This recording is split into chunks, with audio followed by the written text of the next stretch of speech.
Hello, it's me again. Welcome to today's exciting lecture on New Institutionalism. Well, let's see. Here is the lineup of study questions for New Institutionalism. There are only a few. It's a rather short chapter. Let's see, down to 115, I guess? Yeah, so we've only got 109 through 115. Now, technically, these are all reading questions, so you can figure them out for yourself. But, as usual, I would like to guide you in your reading and learning. This chapter here opens with a statement like, okay, we just finished a school of thought, that is institutionalism. Let me go back up to that just to remind you. There it is. Institutionalism that argued against this sort of focus on the individual and towards values and culture and the social unit, because Homo sapiens are social animals. And so it goes against the kind of neoclassical and Austrian focus on the individual. Now, here's the question. Can you have a school of thought that still kind of focuses on those same neoclassical Austrian issues, but also includes institutions? Well, that's what this one is. All right, so it is it's a hybrid of sorts, but it still keeps a sort of neoclassical and in some cases Austrian core, where it's trying to focus on allocation of goods and services under scarcity. But it also talks about the influence of institutions. We don't have with this one the whole ceremonial instrumental valuing. There's still a sense of rationality, although not in the strict sense that we get from the Austrians and neoclassicals. What we start off with on study question number 1 is that according to the New Institutionalists, institutions are what and include what? Well, it's a set of I want to see what John Harvey said here. It's like the rules of the game, formal and informal regulations. Again, I'm going to read this quickly so that you have to go back, and of course you can just stop the video and back up and listen again. But don't do that. Read the chapter. It's laying out what it means by an institution versus an organization. Now, the other institutionalists, there are indeed specific definitions of what an institution is, but for them that doesn't end up being the sort of major focal point that it is for the New Institutionalists. They want to be really, really clear on what they mean by an institution versus an organization. Coble disagrees with my analysis here.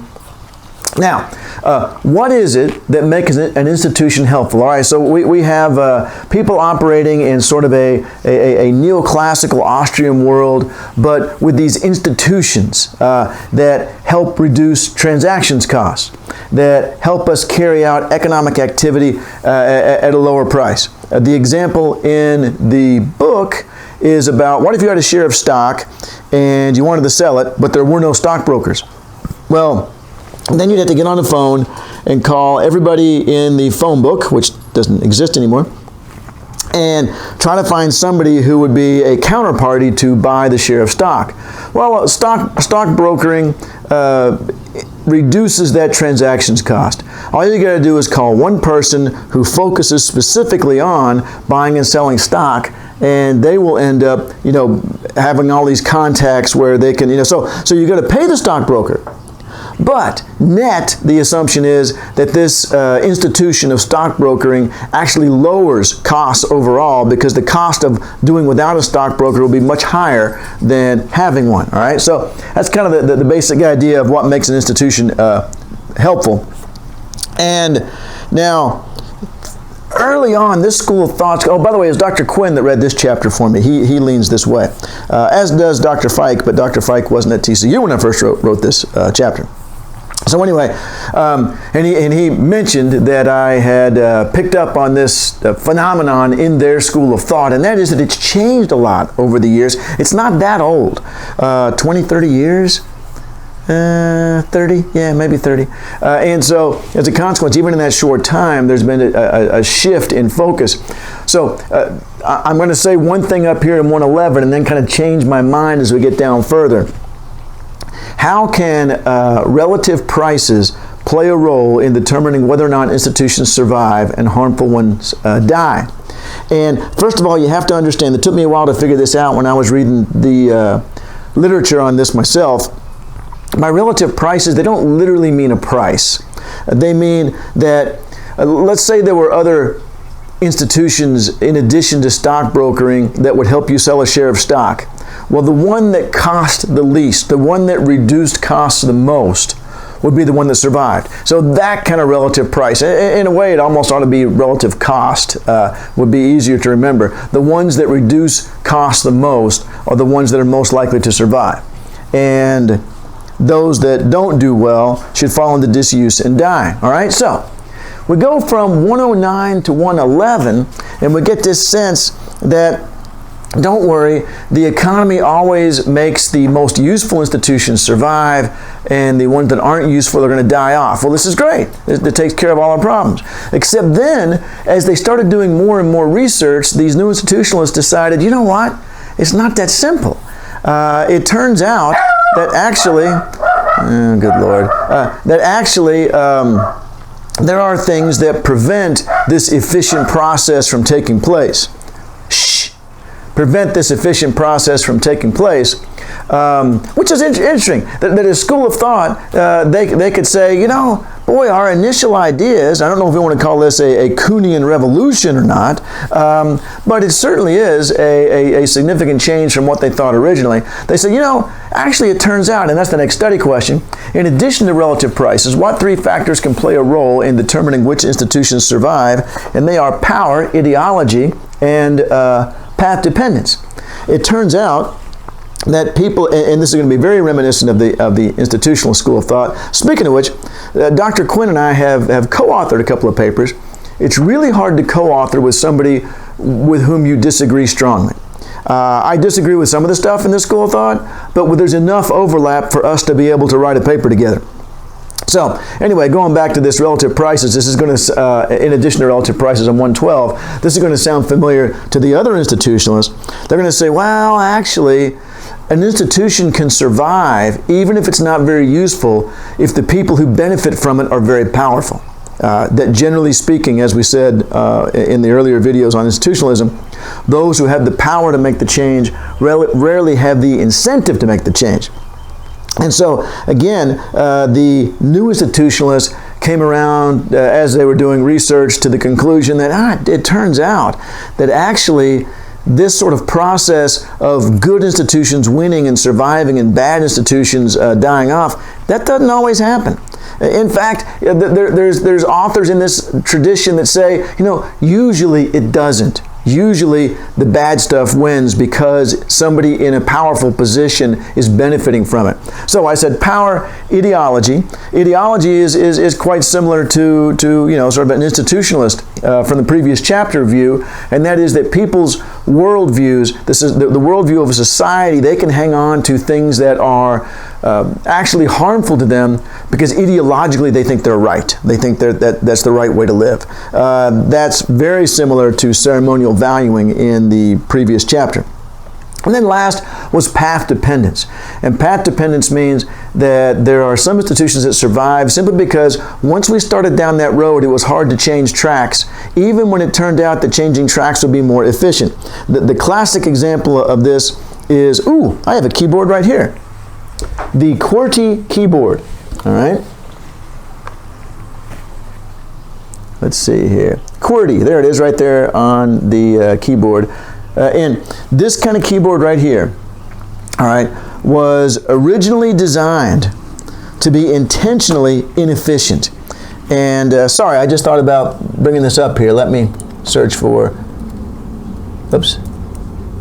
typewriter. Okay. And let me get some images here. Let me close the door so there's not so much noise. Hey, here's not a bad picture here. Let's do this one. All right. Okay. Let's see. Right click, open image in new tab. Okay. you see on this typewriter here, all these little arms. And you've probably seen one, I don't know. But when you strike one of the keys, the arm comes up and hits the ribbon, and then which has the ink on it, and then puts the... I forgot about that. That there were ribbons that had red on them too, so you could type in red as well. And you'd have to hit a key of some sort to make the red be the one that puts the ink on the page. Anyway, when these arms come up, it's possible if too many come up at once that they jam. They all get in there together and they're stuck. So they intentionally wanted to slow typists down so that wouldn't happen. So they set the keyboard up in a fashion that was inefficient. Really and truly, you want the keys that you use the most often to be right in the middle with your index fingers. But they spread them out intentionally to slow down typists to prevent them from jamming these arms right here. Well, guess what?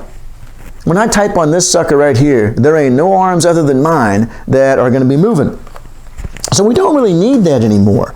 And in fact, there are much more efficient keyboards out there. I wonder if I could look that up real quick. Let's see here. More efficient. Hey, look at that. Good Lord, I swear my phone was listening to me and it knew I wanted to look up keyboard. All right, let's see. Image.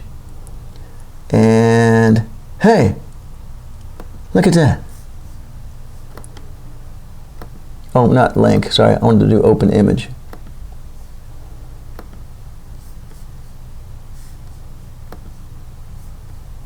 There it is. I don't know how well you can see that, but this one has, gosh, where QWERTY was on the other one, it's got, looks like the quotation marks, greater than and comma, less than, and, or actually that's less than and greater than, and period and so forth. And in the middle, you've got all the letters that were most common. Well, as you can imagine, that's extremely easy to make happen. But the problem is that everyone's already been taught on this. And so you have an entire planet using this keyboard, and now think as an entrepreneur, hey, I'm going to sell some of these more efficient keyboards. Well, good luck selling them.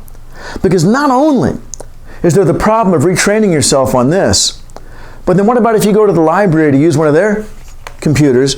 Well, they're all lined up like this. You use a keyboard anywhere else on the planet other than your home, and it's not going to look like this, it's going to look like this. So that is a problem of path dependency, that we have an inefficient keyboard because once we started down that route, it was very difficult to shift gears. So that was the third of the three items on 112 that they were saying also can play a role in causing an institution to survive other than the institution's efficiency itself. Now, here's a place where the institutionalists and new institutionalists do differ.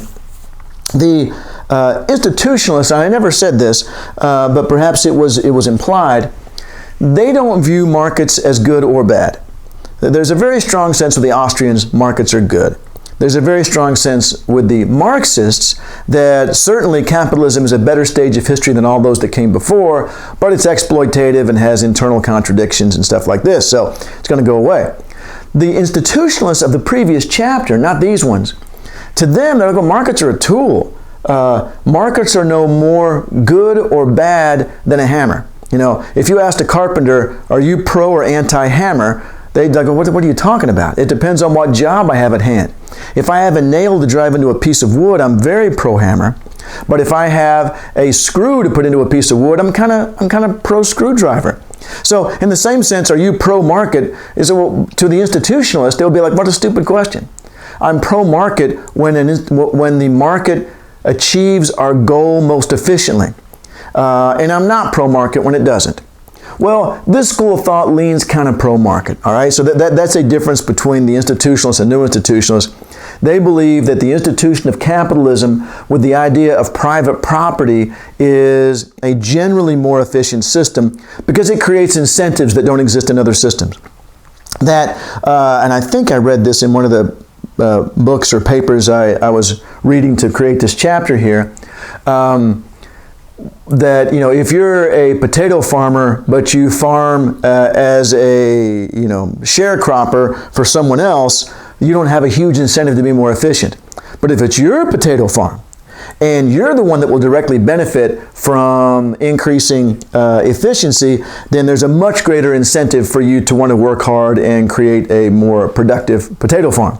So in that sense, they view market systems in capitalism as being certainly not, they're not narrow-minded enough to say that, well, that's the only way to go, but there is a much stronger leaning in that direction than you find in institutionalism, where the institutionalists are very self-conscious about the fact that, hey, what system we adopt depends on what our goals are. If you remember, in fact, let's go back to that. Let me find that page of notes here. If we go back to the institutionalist questions from the previous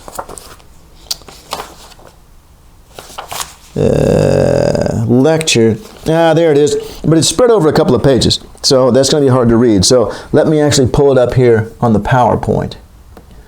All right, let's see. Institutionalism. And I wanted to show you this again.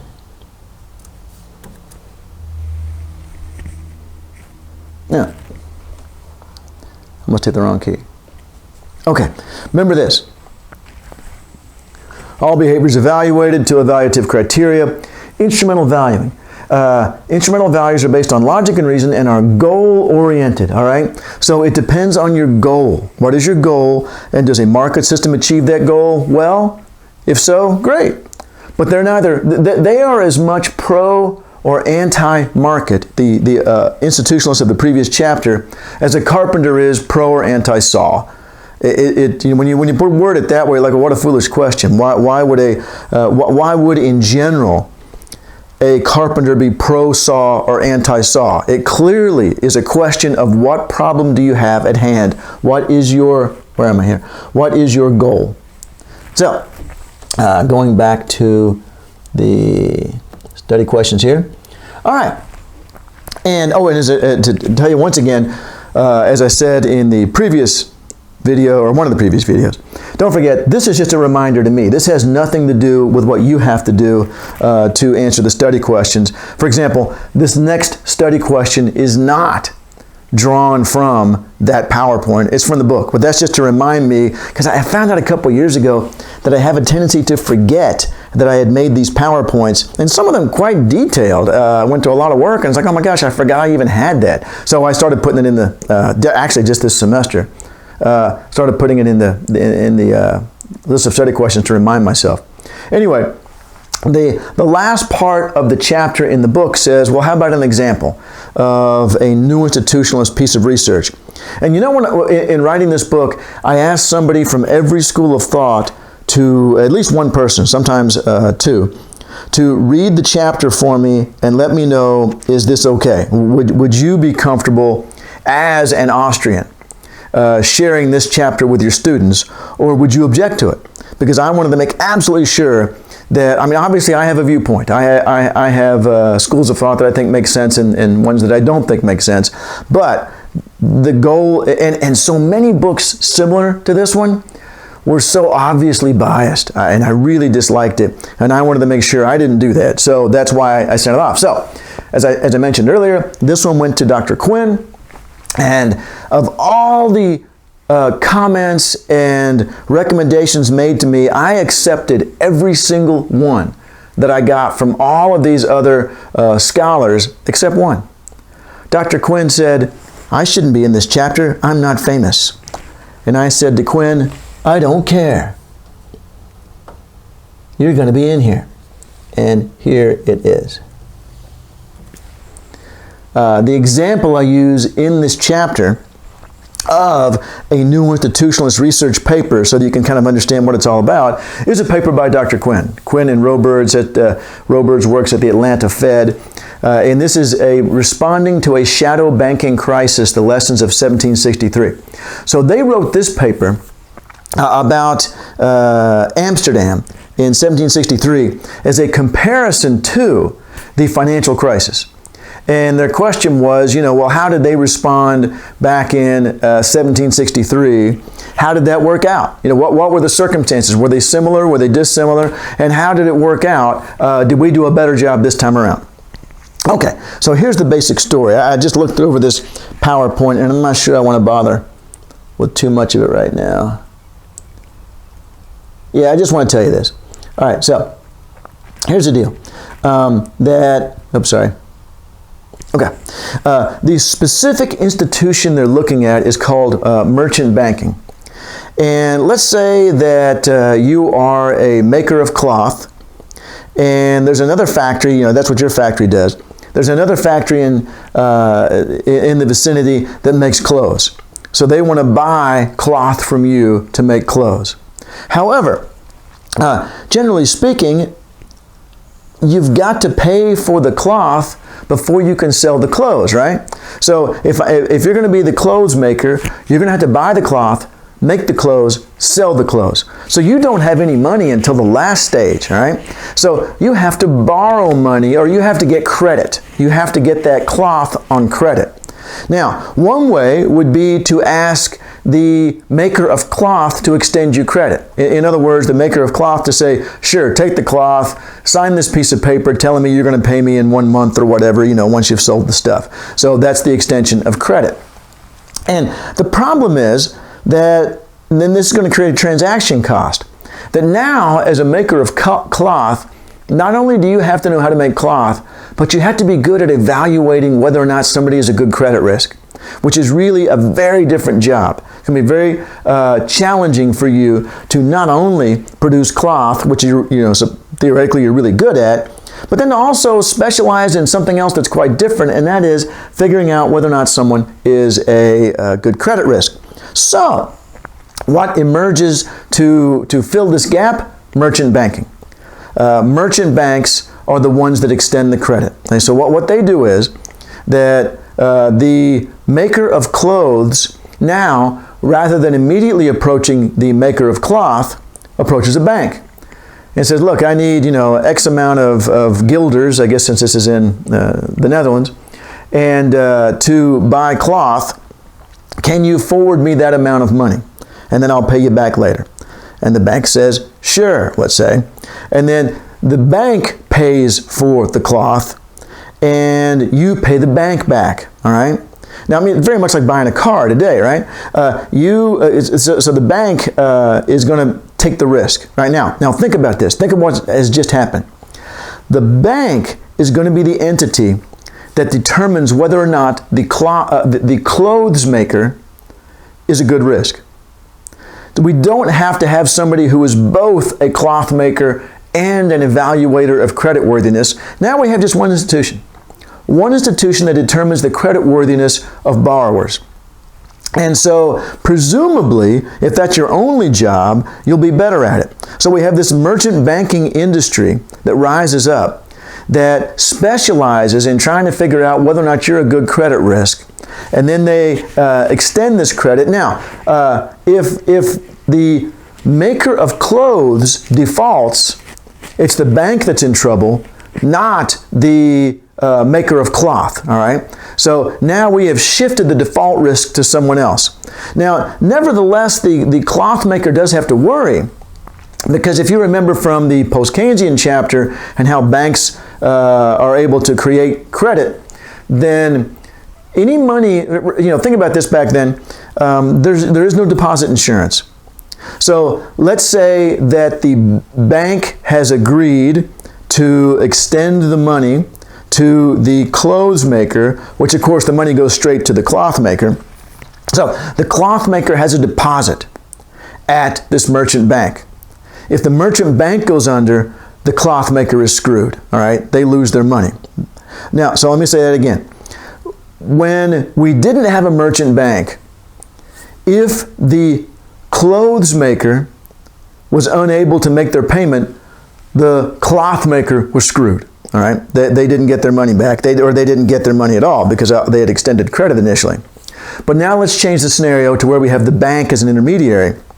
In this case, if the clothes maker defaults, it's the bank that's in trouble, but presumably the bank has made so many loans that, a default here and there, that they expect that. So they can survive that, theoretically. Meanwhile, the cloth maker is still taking a risk. They're taking a risk that the bank will remain solvent. But, again, the idea is, but that's all the bank does. The bank focuses specifically on creditworthiness, not only of the people from whom who are borrowing from them, but also of themselves. How many risks can we take? Right? How much can we go? How many of these extensions of credit can we do before, boy, we better not have any defaults because we will be screwed. Okay, so that's what the institution of merchant banking does, which, by the way, there's a study question here. 114 asks you, merchant banking can serve to lower transactions costs. In fact, what two beneficial things happen when merchant A borrows from a bank and merchant B is paid immediately with bank credit? So going over those issues you just talked about, and it's also, and that's a reading question, so you find it right in the book there. So, all right, so here's the background on this paper then. In 1763, the 7 Years' War? What, does it say it on there? I think it was the 7 Years' War. Let me look it up real quick. I don't want to be lying to you. Here's that keyboard. 7 Years' War. And it is, see that? I don't know if you can see it or not. 1756 to 1763.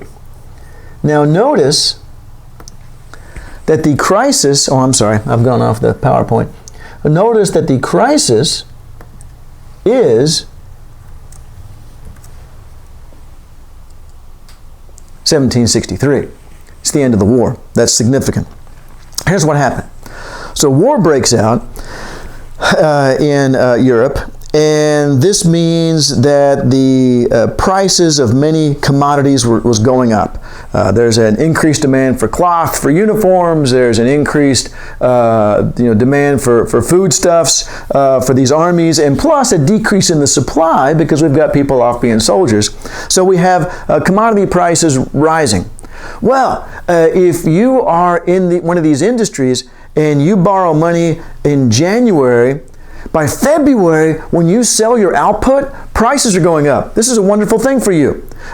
You sell at this new higher price, repay the loan, and then move on and do your same production process the next month. So again, with the continually rising prices, merchants found it easy to repay loans because all of a sudden they were making more money by the end of the next month. Right? The prices were going up, up, up.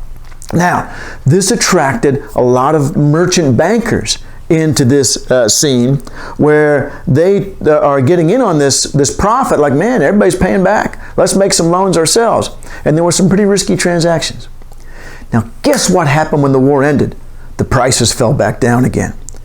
And so when the prices fell back down, firms started defaulting, which meant that banks became insolvent, which meant that even those who had not been borrowing the money directly but had their money deposited in these banks also got screwed. They lost their money. There's no deposit insurance. And the situation, I remember Dr. Quinn was giving a talk on this, the situation was so severe that the mayor of Hamburg, this is very interesting, the mayor of Hamburg wrote a letter to, I don't know, the mayor or whatever of Amsterdam saying, hey, look, you're going to bail out these banks, right? Because if you don't, many of our firms have their deposits in your banks. And when your banks go under, our firms are wiped out. And the authorities in Amsterdam said, and I'm sorry, let me finish this. And so he said, hey, you will cause us to have, an economic catastrophe that we won't recover from for the next 10 years. Guess what? They ended up with an economic catastrophe from which they did not recover for the next 10 years because our neighbor has let his dogs out, and now Coble would love to go see them. Coble, come, Coble, come. Go outside and see Duke. Let's see if that gets him quiet. I don't know what he's doing. All right, so anyway. Oh, here he comes. Coble. Melanie's not here to control the dog, so I'm having to do it by myself. And Alex is still asleep because she's still on California time. Okay. Anyway, the mayor of Hamburg is like, please don't do this. Well, they did it anyway. They let the banks go under. Now, what they then go on to do in the paper is to compare that to what we did, which was bail out the banks, and essentially make the argument that our economy recovered much more quickly because we did that. Now, One of the things I found interesting, Dr. Garnett, who is no longer part of our department, he's now a dean in the Honors College, but back then he was in our department, and he said, are there any politics behind the scenes over banks getting bailed out or not getting bailed out? Because the implicit assumption in Dr. Garnett's comment was that in our situation, there were a lot of Wall Street Wall Street folks in the Obama administration, and also had been in the Bush administration right before that. And they were like, oh yeah, you got to bail out the banks. You know, these are really, really important. Well, of course, you think they're important because you work there, and you're going to go back to work there after you're done. So, politically, there was a lot of pressure to bail out banks in no small part because a lot of bankers were part of the government. And had a great deal of influence in the government. So Dr. Quinn says, well, yeah, as a matter of fact, there was some politics here. And it worked to the detriment of the banks because the really big established banks in Amsterdam, they were looking on these new banks as being irresponsible. The ones that are coming in because these prices are going up and they're making these loans, and they thought they were very irresponsible, and they thought that it served them right if they went bankrupt. So that's what they did. The officials went with the idea that they're hearing this idea from the old established banks. Hey, these people brought this on themselves, and if we don't want this to happen again, we need to let them fail. And indeed, they let them fail. Okay, neat stuff. And I'm sorry, I didn't really make it clear. Here's one thing I skipped. Here are housing prices. Here's 2002. And the skyrocket up to about halfway through 2006. Guess what? That's analogous to the increase in prices in the 7 Years' War. We had the same thing happen. Hey, look at that. It actually turns out to be 7 years. I don't remember where I stole this. Oh, I have the Ned Davis Research, whatever that is. I have the source down there. But that actually was 7 years. When the housing prices were going up, and we have financial derivatives based on those housing prices, actually based on people repaying their loans from those housing prices. And so we have a financial market that becomes dependent on these prices continuing to rise, and financial firms taking greater and greater risks because it looks like there's no way to lose. But then the prices come back down again, and we have a financial crisis. All right, same thing as in the 7 Years' War, where once the war was over and the prices came down, the financial positions of these institutions were not safe enough to protect them in the downturn. Okay, let's see here. I think that's it for the new institutionalist stuff. I'll mention this to you. Then there is a video you have to watch, and it's very, very easy. Let's see, Dr. Larry Neal, Professor Larry, really nice man, and he was Dr. Quinn's dissertation coordinator. And I found a video of him discussing the evolution of the financial system in the context of the financial crisis, and he talks about the role of the central bank and how it has changed in the aftermath of the financial crisis. And that's it. So I'm going to stop this video here, and I'm going to start another one in a minute on feminist economics. Thank you.